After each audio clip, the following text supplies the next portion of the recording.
सुबह सुबह ही एक तीखे नैन नक्श की खूबसूरत लड़की अपनी मौसी के साथ मेरे ऑफिस में आई। बैठने के साथ ही लड़की ने कहा, वकील साहब, क्या कोई आदमी भी मनहूस हो सकता है? हाँ, क्यों नहीं हो सकता है? जवाब में मैंने कहा, क्या उसकी वजह से आसपास के लोग परेशानी में पड़ जाते हैं? बीबी, तुम्हारा सवाल बड़ा पेचीदा है। एक बात बताओ, क्या अच्छाई आसपास रहने वालों के लिए खुशनसीबी ला सकती है? मैंने पूछा। क्यों नहीं, अच्छाई तो सबके लिए अच्छी होती है, लड़की ने जवाब दिया।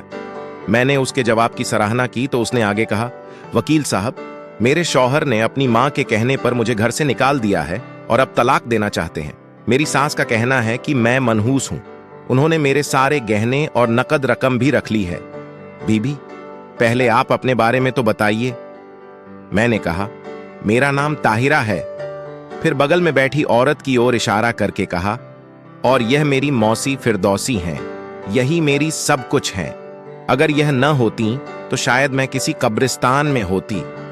क्या तुम्हारे माता पिता और भाई बहन नहीं हैं? मैंने पूछा। ऐसी बात नहीं है, मैं 4 भाइयों और 5 बहनों की इकलौती बहन हूं। उसने कहा, यह कैसी पहेली है? मैंने हैरानी से पूछा। यह मेरे लिए भी एक पहेली ही है वकील साहब। बात यह है कि मेरे अब्बा ने भी 2 शादियां की और अम्मी ने भी 2 शादियां की।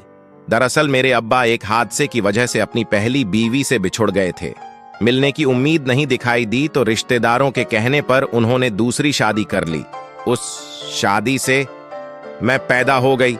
इसके बाद अम्मी अब्बा में मनमुटाव हो गया और उसी बीच अब्बा को अपनी पहली बीवी का सुराग लग गया।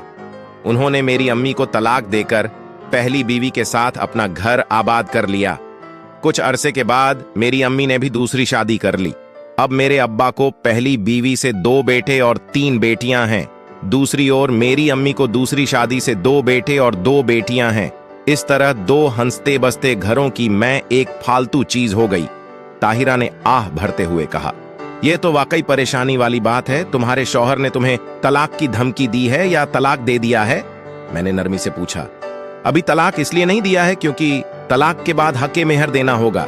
वह मेहर की रकम देना नहीं चाहता, ताहिरा की मौसी ने कहा। मेरे पूछने पर ताहिरा ने बताया कि मेहर की रकम 32,000 रुपए है। उस समय यह एक अच्छी खासी रकम थी। शौहर का नाम क्या है? अजीम बुखारी, ताहिरा ने बताया। तुम कह रही थी कि तुम्हारे कुछ गहने और पैसे भी उसके पास हैं। मुझे नकद और गहने नहीं चाहिए। मैं अपने शौहर के साथ रहना चाहती हूं। मैं कोशिश यही करूंगा, लेकिन मैं चाहता हूं कि तुम्हारी देनदारी सामने आ जाए। कुछ लोग पैसे के दबाव में सुलह सफाई कर लेते हैं। मेरे गहनों की कीमत 1 लाख रुपए के आसपास होगी। इतनी ही रकम अब्बा ने उसे दहेज का सामान खरीदने के लिए दी थी, लेकिन उसने कुछ खरीदा नहीं था। शादी के कितने दिनों बाद तुम्हें मनहूस कहा गया? 11 दिनों बाद। फिर 21 दिनों बाद मां के कहने पर मेरे शौहर ने मुझे घर से निकाल दिया। अब इस बात को 7 महीने हो रहे हैं। ऐसी क्या बात थी जिससे सास तुम्हारे खिलाफ हो गई? कुछ देर सोचकर ताहिरा ने कहा, शादी के तीसरे दिन 80-82 साल की बीमार और कमजोर मेरे शौहर की नानी गुजर गई थी। 7वें दिन मेरे देवर की मोटरसाइकिल खो गई। फिर 11वें दिन मेरी सास ने कहा कि यह सब मेरी वजह से हो रहा है। इस मनहूस को घर से बाहर निकालो। पूरी कहानी सुनकर मैंने अजीम बुखारी के नाम एक नोटिस भिजवा दी। नोटिस भेजने के 7वें दिन एक दुबला पतला नौजवान मेरे ऑफिस में आया। उसने एक सफेद लिफाफा मेरी ओर बढ़ाया तो मैंने उसे बिठाकर पूछा, मसला क्या है? वकील साहब, उसने कहा, मैं इस तरह की धमकियों में आकर उस चुड़ैल को दोबारा अपने घर में नहीं रख लूंगा।